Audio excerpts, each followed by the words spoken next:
This driver said Uber CEO, Dara Khosrowshahi, there he is, made good money from stealing from us drivers, stealing tips and 70% from the trips. Isn't that true? That's exactly what it's about.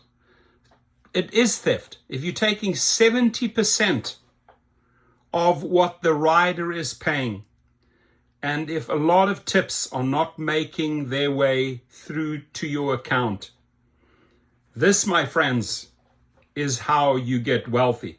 This money is not going into his account. What's happening is he's showing his investors, all the big shareholders, big returns, and then they reward him accordingly. So this is how he gets rich. Dara Khosrowshahi's net worth, $250 million. That's $250 million on our backs.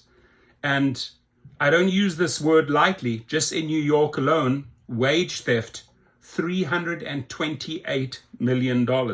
This is how these corrupt MFs get rich. Now, yes, are we frustrated? Absolutely. Are we powerless? Not entirely. You got to understand that the people that are protecting this guy, that are incentivizing him to do more shenanigans, are really the shareholders. And we need to take a look at them for 1 second. As of September the 30th, 2024, the three largest shareholders of Uber were the Vanguard Group, the largest shareholder with 178.4 million shares. You have the power to unplug from Vanguard. You don't have to deal with them. So if you have 20 million gig workers, you just look at the list of shareholders of Uber and Lyft.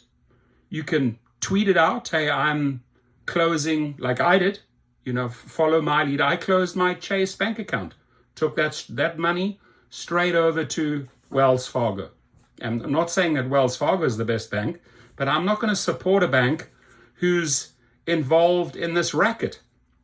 I'm absolutely not going to support a company or anyone of this nature if they are involved in this racket to steal.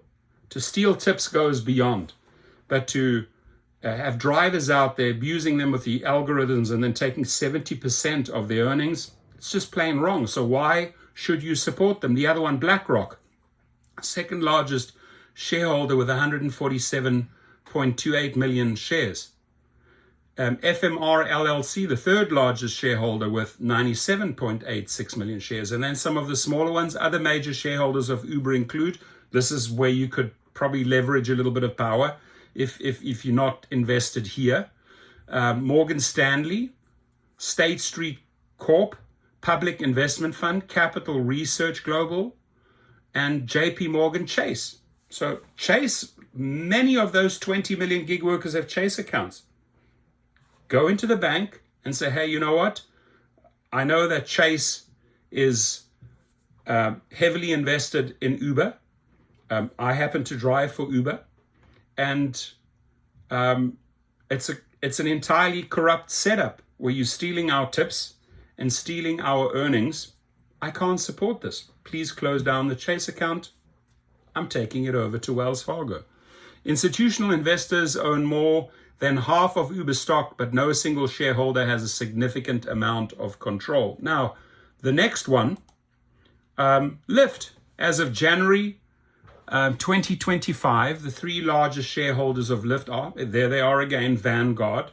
If you have any dealings with them, pull out. FMR LLC also involved with Uber, pull out. UBS Asset Management, third largest shareholder, you could pull out.